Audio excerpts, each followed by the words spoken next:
BetJack, it is Ohio's sportsbook, and I bet you a ton of people will be betting on Miami in the rematch tomorrow night between the Cavs and the Heat because, as Jason alluded to earlier, South Beach stays undefeated. Guys, before we get to that specifically, do we have any emotions about Kevin Love playing for Miami? Because I don't know if it's just me. I root for the Cavs.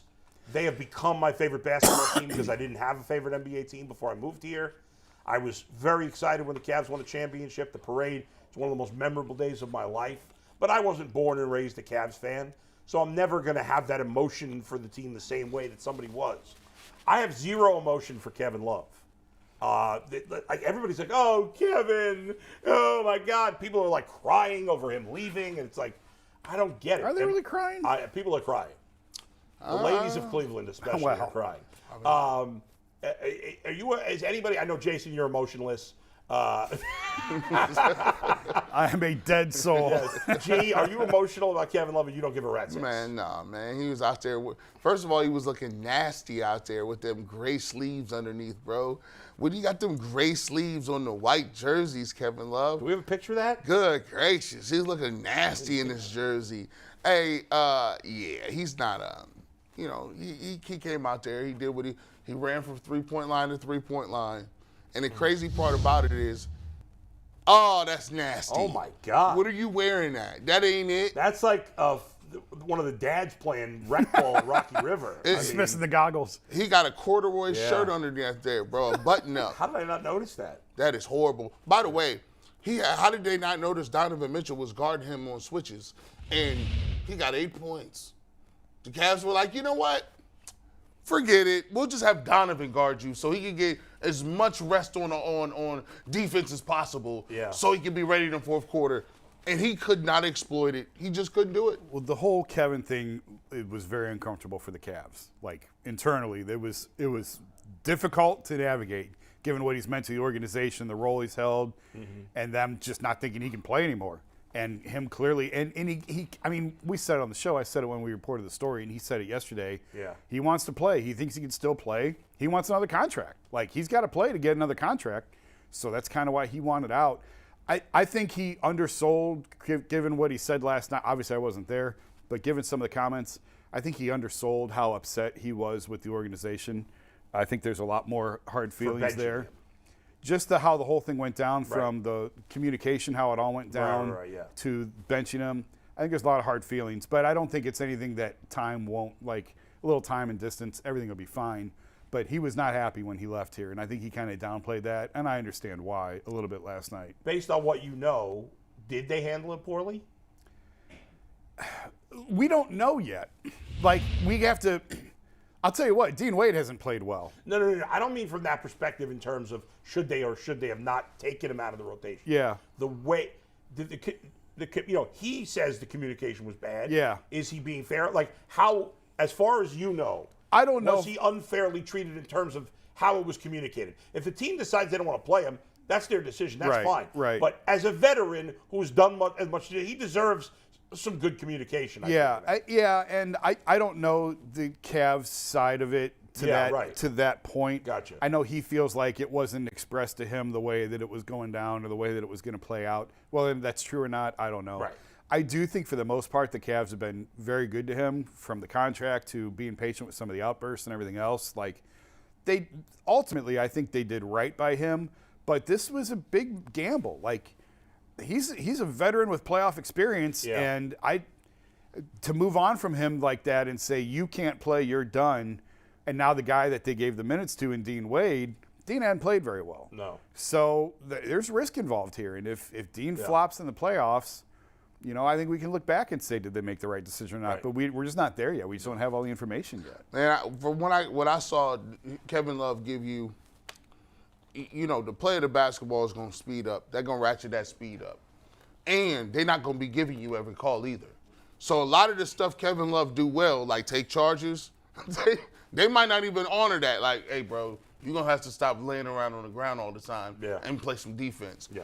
That might be out of here. And if he ain't hitting a three-point shot, I mean, he has to make threes to be playable in a postseason series. Yeah. If he's not making shots, he's not helping you. In the end, it's bad if the Cavs did not communicate properly. However, they paid him an absurd contract. Yeah. An absurd contract that they had no business, that no other team in the league would have done. He was clearly not worthy of it, and at times was a bad teammate during that contract. And there was like internally there was people telling him, do not sign him to this contract. Right. What do you like? That was not a unanimous decision to give him that contract. So I don't think he should be that mad about the Cavs against the Cavs when he stole money from them. Well, I don't think he stole money from steal them, money.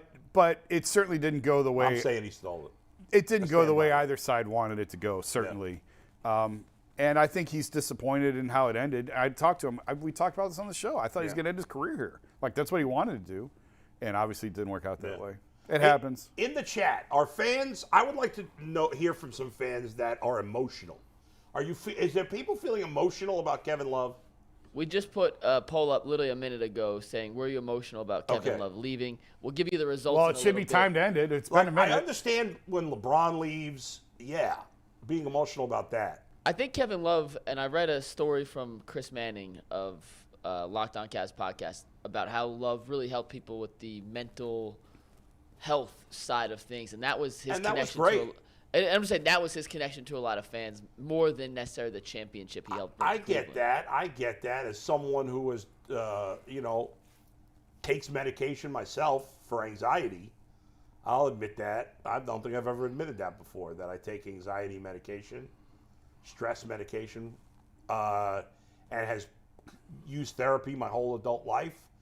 I have a lot of respect for Kevin Love for that. And I understand how people would feel that way, but to me that has nothing to do with him being on the Cavs or not. I'm just saying, as a fan of the Cavs, are you emotional about him leaving? And I felt no emotion about it, but like I said, I didn't grow up rooting for the Cavs. A lot of people in the chat. Let's see what we got what we here. saying here? Let me see. And G, after the chat, I'm going to read some quotes from Kevin Love here. But the chat is brought to you by PCC, isn't it? That is correct. And anytime we read the chat, whether it's myself or G. Bush, it's brought to us by the single best airfoil maker in the entire doubt. country. That is PCC. And if you need a job, well, PCC's hiring. It has locations in Eastlake, Menor, Wickliffe, and Minerva that are hiring for all positions starting at $18 and up. That's not a bad price. $18 gets you far. Plus full benefit packages, paid time off, and a signing bonus. You can apply online at precast.com/careers. Do you think there's an AP poll for best airfoil makers in America? No. I will officially put Start my one? name on the fact that PCC is the best airfoil maker Okay. in What do you America. got, G? What do people say? Always Balling 7 says, nah, made sense. Matthew David says, my girlfriend is Saudi. Drew Hahn says, not emotional, but super appreciative. I like that one. Abdul Smith says, nah, son. Love lost a step and he was slow and was getting picked on by opposing teams. I imagine you sounding that like in a New York accent. Nah, son. Get him up out of here. Kenny Miller says Dave Cowens was MVP in '73, had 2 rings in the Hall of Fame. Not sure what that has to do with Kevin Love. I just read it, though. Drama City TV Clee says, nah, the 10-man is washed up. And Brody's bottom line says, nah, they didn't go enough. Cut Lopez, too. That man, they right on that one. Listen. Robin Lopez. Robin He was Lopez. the star of the media day. Boy, I saw him warming up with this jump hook, and he just I was like, the Sasquatch is coming. This guy is He's just size. He's a big body. Hey, listen, he's gonna sit on that floor and get no minutes. Like, it's gotta suck if you're him. Like, he's not good, and his brother's so good. His brother's having a phenomenal Yeah, year. like, Twin that's gotta brother be too. tough, right? Twin brother, not even Twins, just like, brother. why is one of them so good and the other one stinks? And by the way, I mean, stinks on a relative term. You know?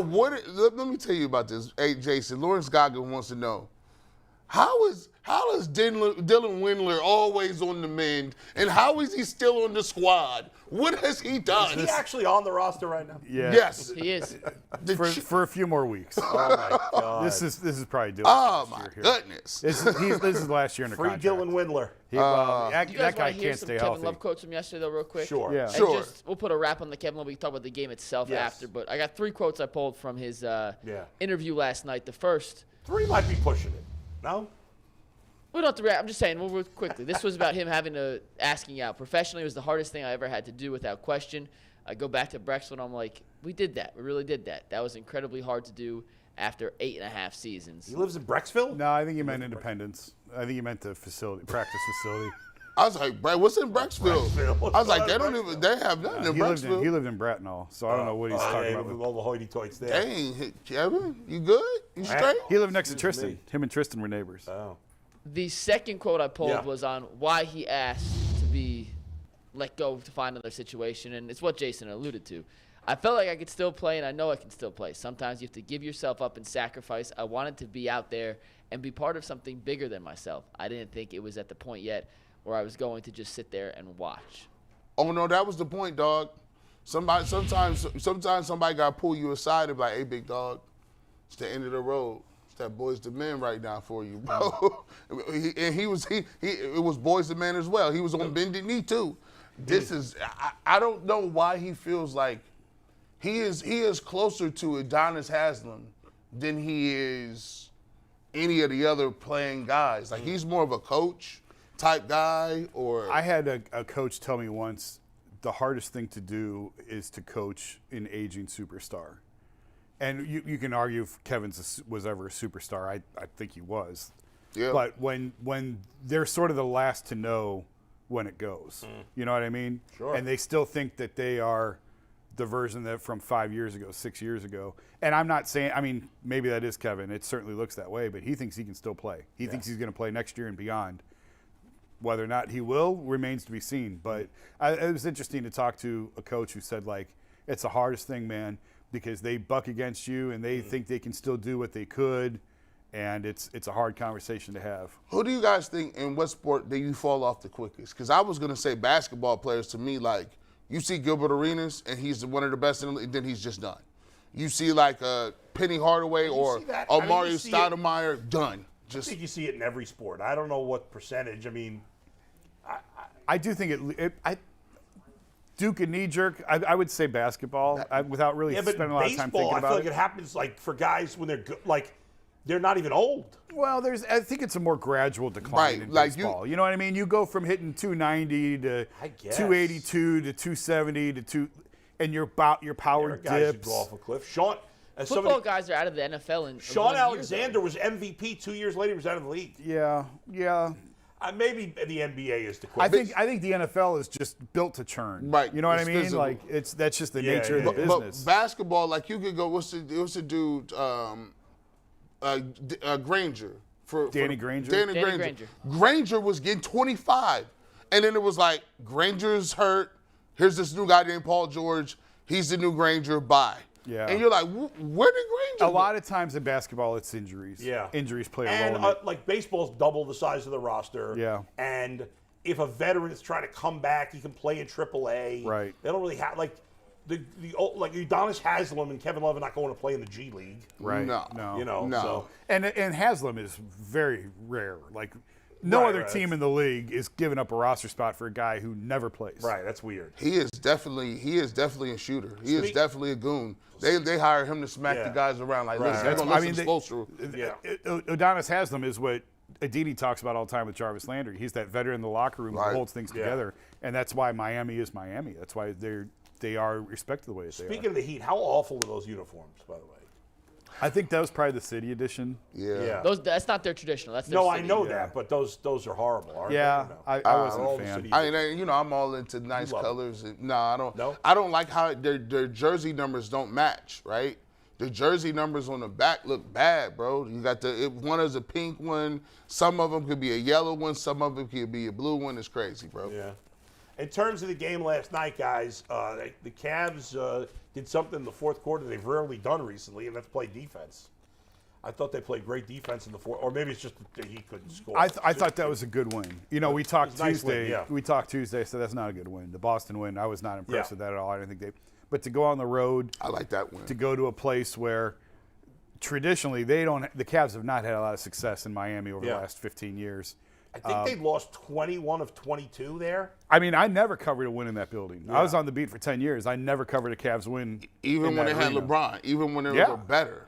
Like, they just never go down there and win. Not a good place. And right. it's not exactly a hostile environment. All the crowd seemed to be into it a little bit last night, but it's a very laid back, show up late, leave Is there early such a type thing thing. as a hostile crowd in any place, any sport in Florida?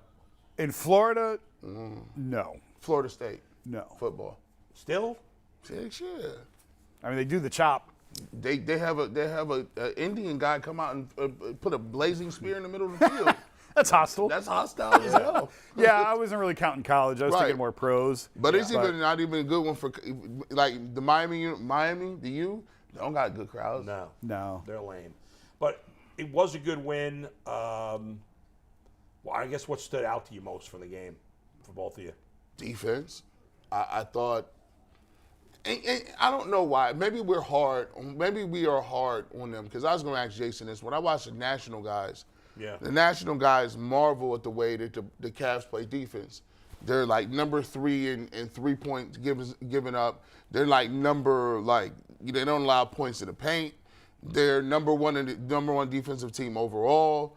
But when I watch them, sometimes I get mad at them because I'm like, come on, man, you can't. That's a terrible rotation. You didn't close out on that person. Are we overestimating their defense or underestimating their defense? And does it have another level in the playoffs? No, I think they're legit. I do think it seems like they have a lot of wide open threes. They give up a lot of wide open threes. But by and large, I think they are legit defensively. I think they're built on that. And with Mobley and Jared Allen in the middle, they're going to be good. And like defense translates in the playoffs. That's the one thing that the game slows down. The Cavs play slow anyway. It's kind of baffling to me how slow they play, as young as they are. Yes. With Donovan and Darius, you would think that they'd be running more than what they do, but they are one of the slowest teams in the league. But the game slows down in the postseason anyway. It becomes much more of a half-court game, a pick-and-roll type game, and I think defensively they're built for that. So that part is good. I'm still concerned about some of the other things, how they'll fare in the playoffs, but I think that defensively it translates. Yeah, offensively for me, and I know a lot of teams do this, I just don't like to see just over and over high pick and roll when the game is tight.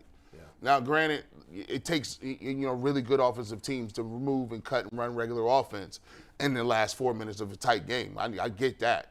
But, yeah, it's just, sometimes they run too much high pick and roll. And for me, it just comes down to it.